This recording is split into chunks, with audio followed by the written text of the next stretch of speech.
एक टेक्निकल सवाल, क्योंकि आप दोनों माशाल्लाह होस्टिंग भी करते हैं, कभी कोई बहुत ही फीका गेस्ट आपके सामने बैठ जाए, 60% ऑफ द इंडस्ट्री, जिससे गुफ्तगू कराना एक अजाब हो जाए, कभी हुआ है ऐसा? You are conducting a show and you try to become very hilarious or you try to do a lot of comedy in it and somehow the other जो आपके सामने मेहमान बैठा हुआ है वो टस से मस नहीं हो रहा, कभी हुआ है? कई दफा हुआ। हाँ, मॉडल्स खास तौर पे जब हम मॉर्निंग शो करते थे दोनों 4 साढ़े 4 साल, तो उनसे आप पूछेंगे आप बताइए कि जब आपने ये किया तो यूं तो ऐसे वैसे जैसे हमारे एक दो गेस्ट आए थे, वो नुमान भाई की तरफ ही देख रहे थे, यहाँ देख ही नहीं रहे थे कि कुछ वो ना हो जाए। भाई हम तो फिर ये आपस में लड़ पड़े उनकी तवज्जो लेने सही है। वाह वाह वाह। सर, जब कोई गेस्ट आता है और जब आप उसके साथ गुफ्तगू शुरू करते हैं तो ड्यूरिंग द कन्वर्सेशन आप ये असेस करते हैं कि ये मेरा मजाक कहाँ तक सह पाएगा, मेरी हद क्या है as an anchor, as a comedian, is it true? ऐसा होता है सर? लकीली हमारा फायदा ये कि हम 2 लोग हैं, तो हम गुड कॉप और बैड कॉप अच्छा खेल लेते हैं। I am the one who is running the show mostly, and ये आपने कहा ना हद, आपको पता चल, इनकी तो कोई हद है ही नहीं। ये टेस्ट करते हैं कि कहाँ तक मैं जाऊंगा। इससे कई दफा ये होता है कि आपका सामने जो गेस्ट होता है वो ऑफेंड भी तो हो जाता है, जी, नाराज भी वो तो बहुत मशहूर है। एक प्रोग्राम में मारिया वास्ती साहिबा आपसे नाराज हो गई, बहुत ज्यादा नाराज हो गई। तो हाउ डू यू फील कि क्या है? देखो, गलती हो जाती है तो एडमिट करने में तो कोई दिक्कत वाली बात नहीं है।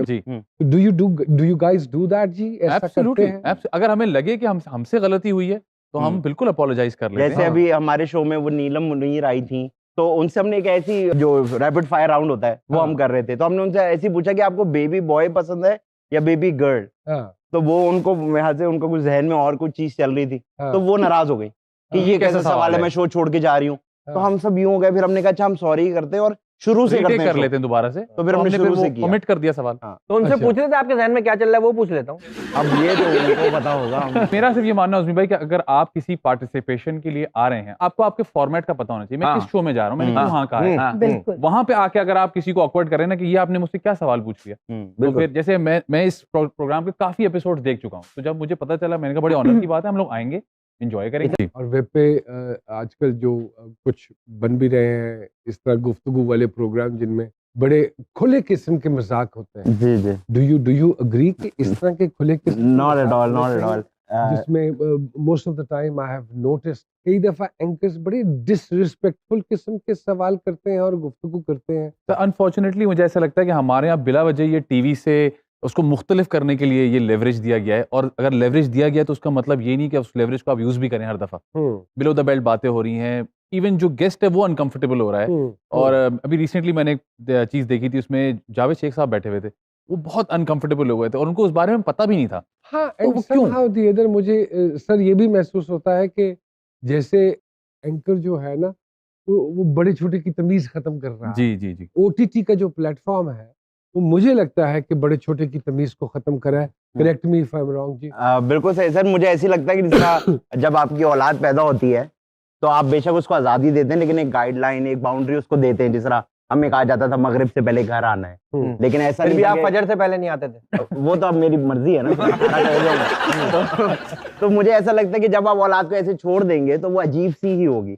डिजिटल मीडिया से मुझे डर इस बात का ही लगता है कि वहाँ कोई बाउंड्री नहीं है। इसकी वजह से मुझे लगता है हमारी जबान खराब हो जाएगी, और फिर ये जो हम कहते हैं ना यार ये लोग कहाँ जा रहे हैं, ये सब वहीं चले जाएंगे। सर अभी एक वो शो में आई हुई थी और उन्होंने उस शो में ये बोला कि आप इतने गंदे गंदे सवाल करते हैं फिर भी आपके शो में लोग आ जाते हैं, तो आपको भी तो पता था आप क्यों आई। सही बात है, सही बात है। वो इसलिए आ जाते हैं ना क्योंकि नीचे 4.9 मिलियन व्यूज। हाँ, एक और बात, ये वाला बड़ा मसला हो गया है। हाँ, यही तो नहीं समझ आ रही सर। अनफॉर्चुनेटली मसला ये वाला हो गया कि अगर लाइक्स हैं या व्यूज हैं तो बस फिर सब ठीक है।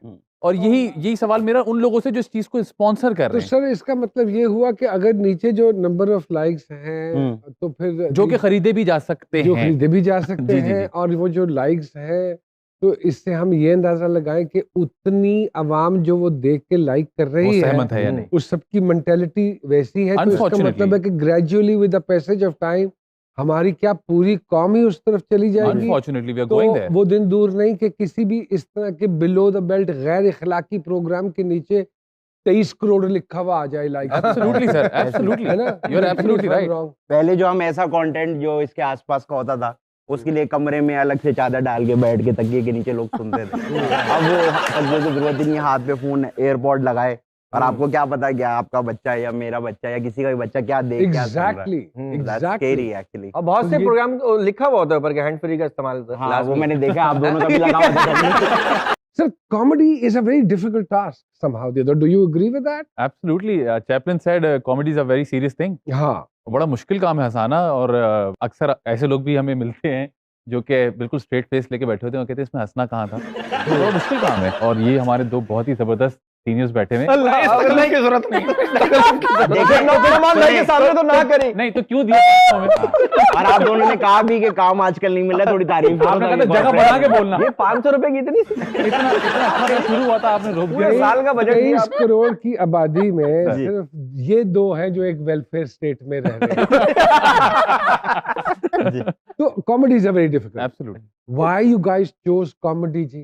सर मैंने तो नहीं की थी, मुझसे तो करवा दी गई क्योंकि मैं मोटा हूँ, तो ये पाकिस्तान में मोटा अच्छा, फनी होता है ना। क्या कॉमेडी के लिए ये जरूरी है कि आपका फिगर कुछ ऐसा हो जो थोड़ा सा जैसा है? अगर वजन थोड़ा सा बढ़ गया है वो तो कम भी हो सकता है, अगर कम है तो हो भी गया था। हो गया था एक आदमी ने हाँ, एक दौर में मैंने देखा था 35 किलो भाई ने कम किया, तो लोगों ने पकड़ पकड़ के बोलना शुरू किया कि बेटा काम नहीं मिलेगा, काम नहीं मिलेगा, खाओ दोबारा खाना शुरू मुझे करो। याद है बिल्कुल, हमारी इंडस्ट्री के बहुत बड़े स्टार थे और मैं ट्रेडमिल पे भाग रहा था और वो मेरे साथ भाग रहे थे और उन्होंने मेरी ट्रेडमिल रोक दी, कह रहे ये क्या कर रहे हो तुम? मैंने कहा मैं तो बस वेट गिरा रहा हूँ क्योंकि टीवी पे काम करना है। तो उन्होंने कहा नहीं जितना है वो भी चला जाएगा भाई, छोड़ दे। तो वो कॉमेडी तो मेरी जिंदगी में वैसी ही आ गई। ये एक अजीब सी स्टेटमेंट है कि वजन गिरा और काम खत्म हो गया। जी बिल्कुल। यानी कि मैंने अपनी सेहत का सोचा तो मेरे से मुझे रोक दिया, छीन लिया गया। बिल्कुल नहीं, ये बिल्कुल मंतक गलत है। जैसे नन्ना साहब को कहते थे, मरूम नन्ना साहब को, कि नहीं वेट ना गिराना नन्ना साहब को, काम नहीं मिलेगा। मेरे ख्याल से सर एक ये बात है कि एक्सेप्टेंस जैसी आपकी हो जाए तो वो कहते हैं उसी पे रहिए, उसको चेंज ना कीजिए। मेरा मानना ये है कि आपका दिमाग आपकी विट बिकती है। एब्सोल्युटली, ठीक है ना, वजूद है, वो समझ रहे थे वजन के साथ वो भी गिर जाएगी। Presence as a person. जरा पीछे जाए, उमर शरीफ साहब हैं, मोटे तो नहीं थे वो। एग्जैक्टली, ये बिकता है, ये दिमाग बिकता है। रंगीला साहब हैं, लेजेंड।